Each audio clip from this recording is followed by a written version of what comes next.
So it's wonderful to be standing here today with Rebecca Lang, the CEO of the Queensland Network for Alcohol and Other Drug Agencies, and also representative of the Pill Testing for Queensland Alliance, and announcing the Palaszczuk government's commitment to see pill testing happening across Queensland, also known as drug checking. Now we know that this is something that has operated in many countries around the world. We also have seen the ACT recently trialling this. The evidence is clear. It makes a difference. It is about harm minimisation. This week, the Palaszczuk government announced drug diversion measures.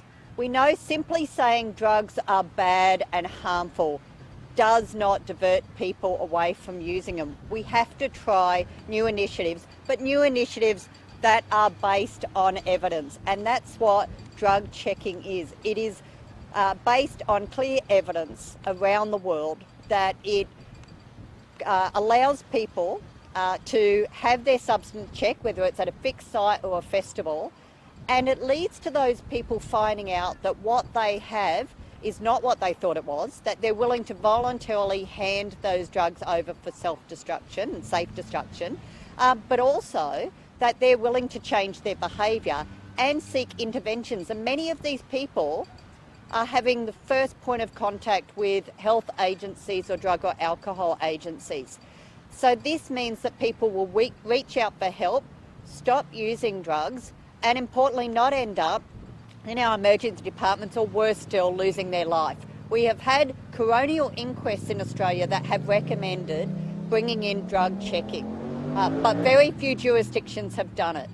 It is about time that jurisdictions across this country realise that to tackling the scourge of drugs and harm minimisation, we have to be willing to recognise the evidence that is available globally and take action. And that's what this does. I'm very proud that we're doing this. We will go out to market for providers to trial this at festivals and fixed sites to make sure that we get the model right.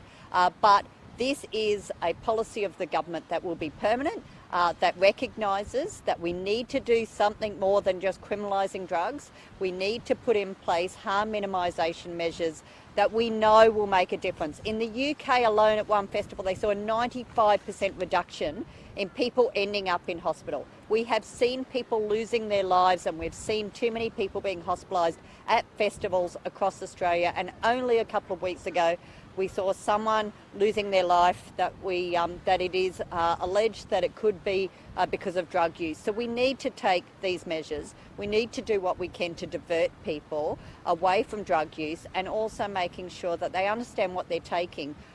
This also allows public health agencies to put out alerts when we find something new on the black market that people are using. We can put alerts out there showing what that pill looks like and how dangerous it is and what it contains, to again change behaviour and ensure that people are not taking unnecessary risks. Before I hand over to Rebecca, I also want to talk about the decision made by health ministers yesterday from around the country. This week I met Liam O'Brien, who is dealing with leukaemia and certainly facing the battle of his life. We also heard awful stories around poor Matteo, where his bone marrow was stuck on a tarmac in the US. The last possible thing that is going to make a difference for his life. For too long, people in Australia have had to source bone marrow and stem cells from overseas. Now, 8 out of 10 are coming from overseas. That is why I'm very proud that the Commonwealth and state and territory ministers yesterday agreed to immediately release $1 million from the CBER fund to increase bone marrow donation recruitment through both blood testing and cheek swabbing. We know not enough people are signing up to the register.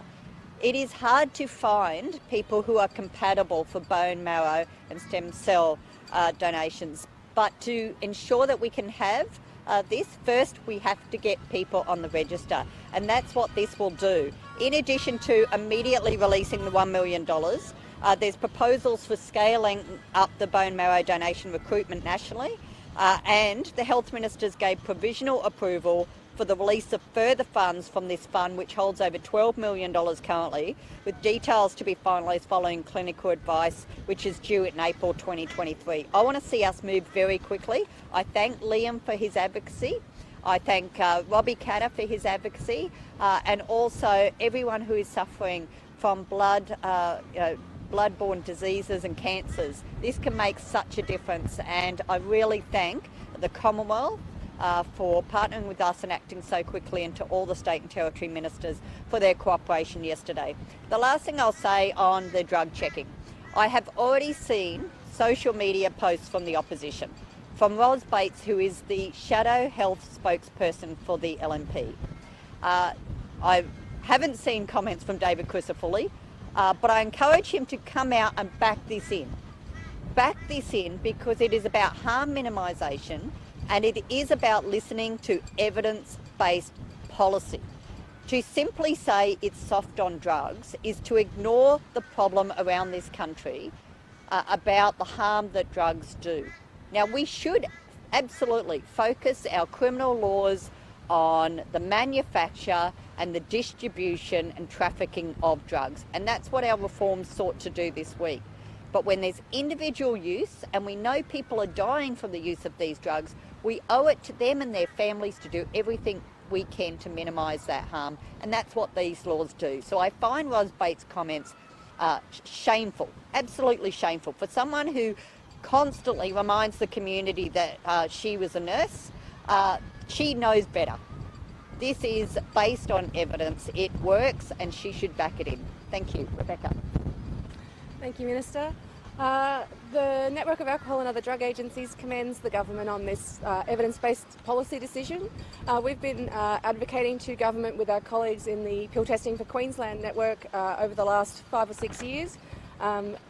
We started after the summer of 2018-19, where we lost 5 young people to adulterated MDMA at music festivals, mostly in New South Wales. We lost local boy Josh Tam, and his family, Julie and John Tam, were quite insistent that we needed to do something to make a change so that other parents wouldn't have to go through what they have gone through. I hope today's decision brings them a measure of comfort. We know that when these services are in place, they do reduce drug-related deaths, and when they work really well, they can have an impact on the drugs that are in circulation, because we let people know which drugs are particularly dangerous, and that then means that there is no longer a market for those drugs to be sold. So this really plugs a gap in our current service offering here in Queensland, and we look forward to working with government to implement and evaluate this service. Any questions for Rebecca? Yeah, Rebecca, people out there in the community maybe haven't heard of pill testing before today and are a bit sceptical. Just really simplify and break down, how does this make a difference? Yeah.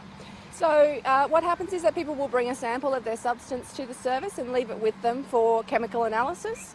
Then they return to the service, and they are given a brief intervention with a experienced harm reduction professional who doesn't deliver the results straight away. It's not as simple as saying what is in your substance. We also would do like an assessment with people to understand their own individualised health risks, whether there are any medications, and what dose they're intending to take. And at the very end of the intervention, we let them know whether the substance was what they thought it was, and sometimes the suggested purity of the substance. So we know that sometimes it's not adulterants that can cause issues, sometimes it can be really high dose MDMA, and so letting people know the strength of the drugs that they have is a really great way to change behaviour. So to moderate someone's use, to use less than they were intending to use. Often when we tell people that their substance is not what they thought it was, they dispose of that substance and don't use it at all. So these are all good outcomes. And how long does that take, that process of leaving it with them then? It kind of depends on the type of drug checking that's going. So it can be as short as 45 minutes to an hour. Generally speaking, though, it's a few hours between, which is why a fixed site is better than a mobile site, because people can have their drugs checked kind of earlier in the week, and then they're happy to wait for those results. I think the other really important thing for the community to know is that there is no circumstance in which someone is given drugs back and told that they are safe. All substance use carries risk. And actually, any substances that are surrendered for testing are destroyed in the process of testing. So we know the nature of illicit drug markets is that the dose in each pill in a batch won't be exactly the same. So it's only generalised advice that can be provided. But where this intervention is really successful is where there are drugs being missold. So MDMA being sold as MDMA, but it's actually N-ethylpentalone, a strong stimulant that has a tendency to keep people awake for long enough that they develop psychotic symptoms. So when you say to people, this isn't going to be a 12-hour experience, it's going to be a 72-hour experience, most people will choose to not go through that experience. In terms of whether a fixed site or mobile sites, do we need both, or do we, what's your sort of message to government in which path we go down? Yeah, I think they're different services for different purposes. We know that people who go to music festivals tend to be younger people who are less experienced in drug use. They might buy their drugs inside the festival, which puts them at higher risk of being missold a substance. So it can be really useful in the festival setting. It's a little more difficult to deliver in a festival setting. It works best in festival settings that are over multiple days rather than a single day festival. And then the fixed sites are recognition that obviously a lot of people don't go to music festivals. They can be quite expensive, but they might be at a nighttime entertainment precincts on Friday and Saturday nights. And then there's a third group, which is dependent users, and obviously it's much more difficult to convince a dependent drug user to hand over part of their substance for use because they're dependent upon it. But we know that this can be really useful, particularly for opioid users. We've seen the fentanyl contamination in the United States that led to an enormous increase in overdose deaths. We would hope that this type of service would actually be useful in that regard as well. Minister, when will this kick off? So my department's working across agency at the moment for the protocols. Obviously we need to work with the Queensland Police Service, but also we will go out to market. So my department's working on that process at the moment to go out to market to see what providers may want to do this and to do a trial. And it may very well be, it will be up to them. They may say they want to start at fixed sites, as Rebecca said, to just make sure we get this model right. You spoke about those comments the LNP made before. Do you hold any concerns this will encourage people to take up drugs? There is no evidence. There is no evidence where this has occurred. So where drug checking has occurred globally or in the ACT that has shown an increase in drug use. So to make that statement, once again, it's the LNP, not relying on any evidence, but just playing pure politics. There is nothing that says that this sends a message that drugs are safe, as Rebecca said. There is no safe drug. But to put your head in the sand and just go, drugs are bad, and the law, the criminal law and the police will fix all this, we know is not true.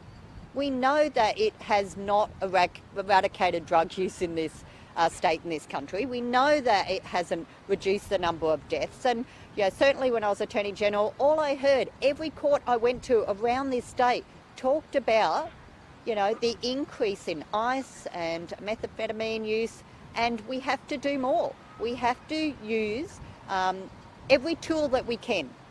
And we also need to look at evidence and where initiatives work. And that's what we're doing here. It's evidence-based policy.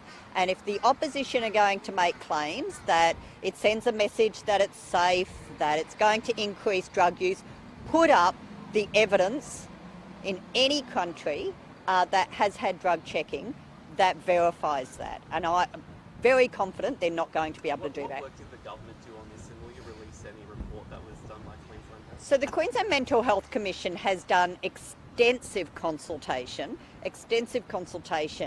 in developing our Achieving Balance and our mental health, drug and alcohol strategies, which we recently released. So there's a lot of work, and again, the Mental Health Commissioner did a forum last year for members of Parliament, all members of Parliament, to come along and see what the evidence is around drug use and the consequences and harm minimisation. And there were opposition members who came along to that. So they know what they're saying today is wrong. They know the evidence says that harm minimisation measures like this can make a difference and it can save lives. So the work's been done there. by the Mental Health Commission. There is the global evidence, there's the evidence coming out of the UK as well. There's the trials in the ACT that shows, very positive outcomes in the first 3 months, and that's just been extended. Just some examples. 2 in 3 people who discovered their substance was not as expected chose to hand over those substances for secure disposal. That's in the US. 37 of patrons would change their behaviour as a result of pill testing. 80% of service users accepted alcohol and drug or health intervention, and over 60% of those people had never had any interaction with health or drug and alcohol services before. There's the evidence. The evidence is clear, and that's what this policy is based on. How does this interact with law enforcement? Can police counsel someone as they're walking out of a fixed site? No, so that's the protocols we'll work with QPS to make sure that, just as we do with needle exchange programs, that there is a protocol around that.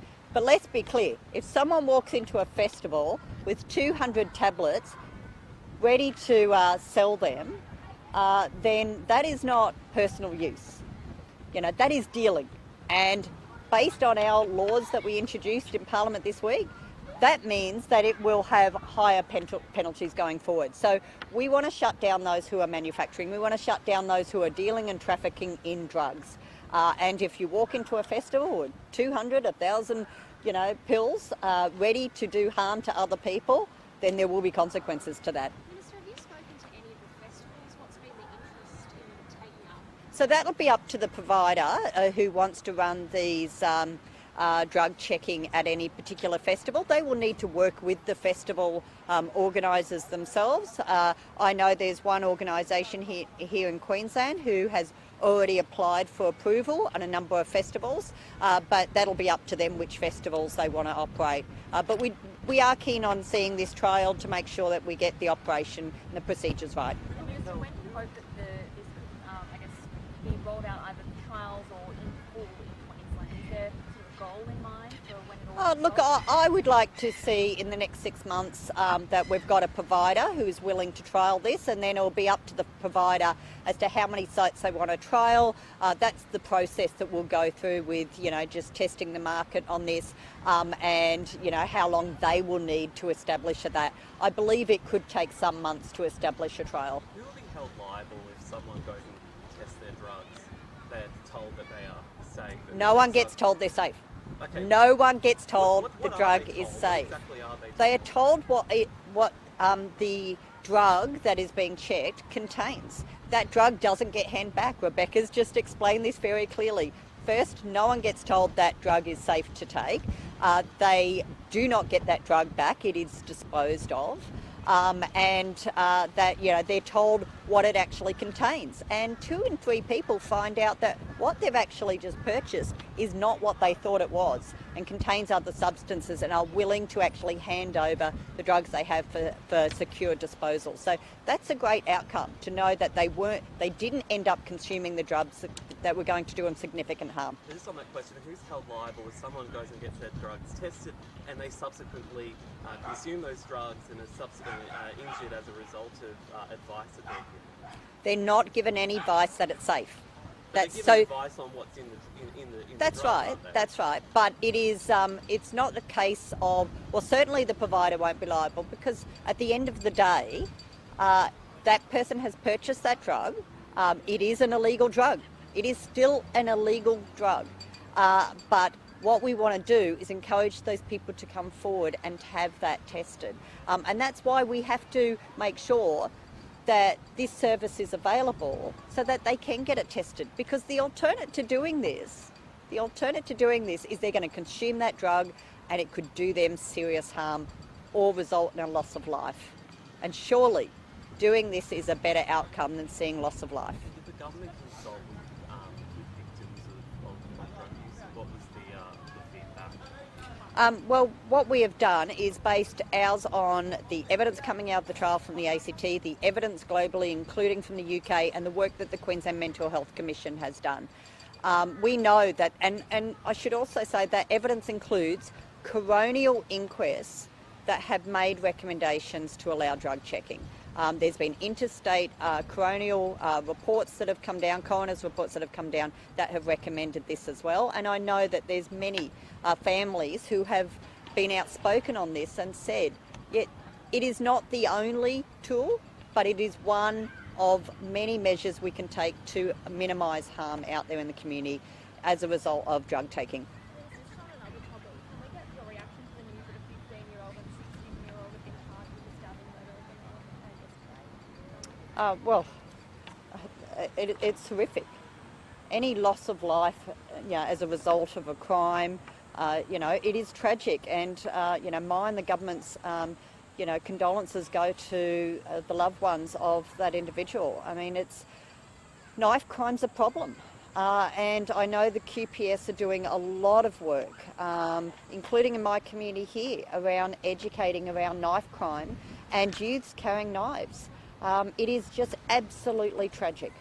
I understand we tried to actually apply to view the case before the courts today, but was denied. As a former Attorney General, do you think the court should be letting the media in on more of these types of cases?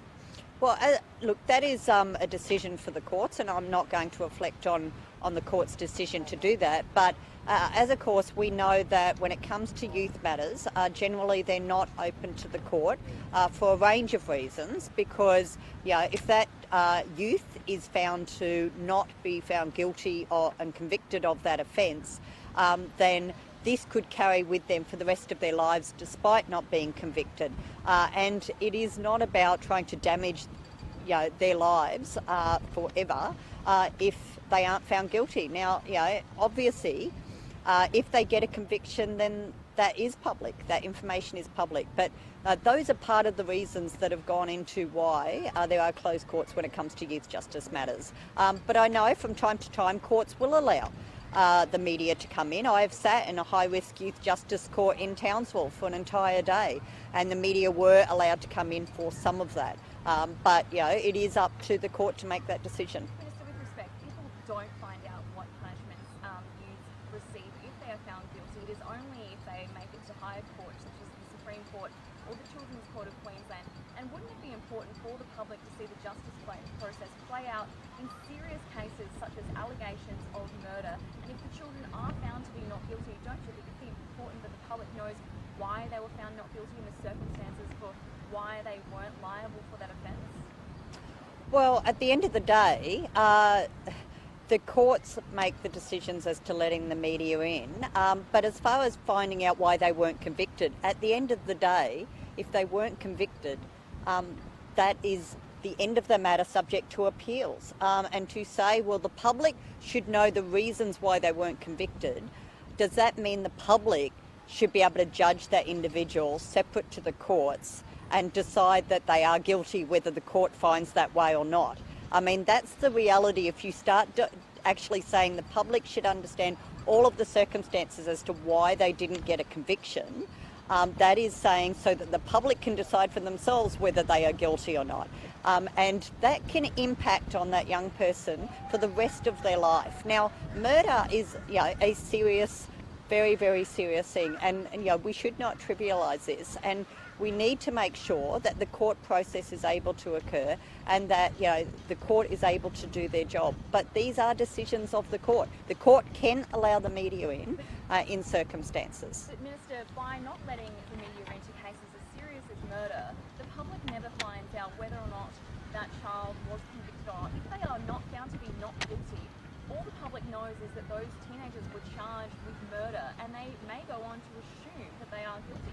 Wouldn't it be better for the media to be allowed into the court in such serious cases as murder or attempted murder to actually know, and see the justice system play out, particularly the children's court, where the issues are so much more delicate?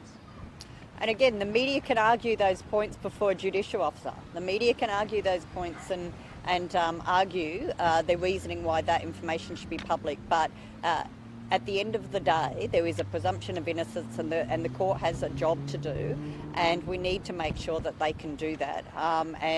It is a complex issue. It is absolutely complex.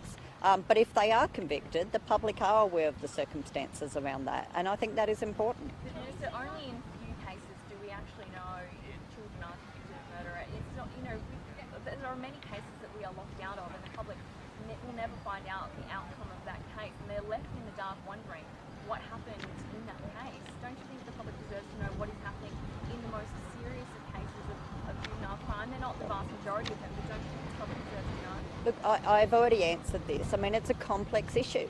It's a complex issue in relation to matters before the courts and youth before the courts. And we do need to make sure that there isn't a conviction at the end of the day. There isn't any sort of behaviour in the community that consequently could impact on those youth that are found not guilty. And so we do have to respect that process as well. But these are complex issues. There's no easy answers to this.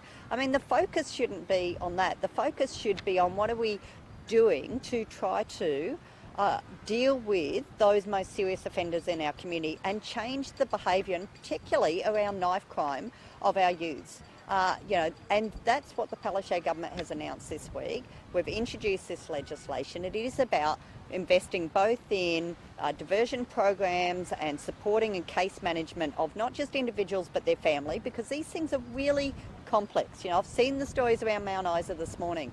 These individuals, these youths, come from poverty, they come from abuse, they come from traumatic sort of upbringings. Often they're not living at home with family members, and there's a whole lot of circumstances around it. That never justifies the crime, and I want to be clear on that. None of that justifies the crime. But if you actually want to stop offending, you actually have to understand all the things that lead up to that offending and put in place measures to, yes, hold people responsible for their crime, but at the same time also try to stop them from reoffending in the future. Can you see why the community is scared of crime at the moment? Look, the Palaszczuk government acknowledges this. That's why we introduced the legislation this week. The community has spoken, the government has listened, and we've introduced this legislation to strengthen sentencing and bail conditions and making breach of bail an offence. You spoke about Mount Isa. Is the government going to do more in that region to help that community? Yes, so the government, the Premier sent up senior officials this week to Mount Isa. I know Mount Isa is one of those areas where the flying squad with the Queensland Police Service and those wraparound services are being sent. There is expansion of a number of the programs and initiatives in Mount Isa. The Premier and the government absolutely acknowledges that there's an issue in Mount Isa and are deploying officers and services in that area to do what we can. And, of course, these laws we hope will make a difference as well about dealing with those offending. But the reports themselves talk about the complexity around trying to stop this sort of offending from some of these kids who are entrenched in the youth justice system. Minister, why is the government expanding the use of electronic monitoring when a recent report found that it's actually used on so few children and potentially it may not be working? So I think the key word there is potential. What they're saying is the sample needs to be expanded and it needs to go on for a longer period of time, so it's been extended to 2025 so that we can collect that evidence. Again, it's about evidence-based policy, so it's been extended and it's being expanded to over 15-year-olds under the Youth Justice Act so that we can collect that data and see whether this can make a difference in reducing offending. Thanks, everyone. Collect all my loose paper. I'm do that with my hand. No. Thank you so much. Ready?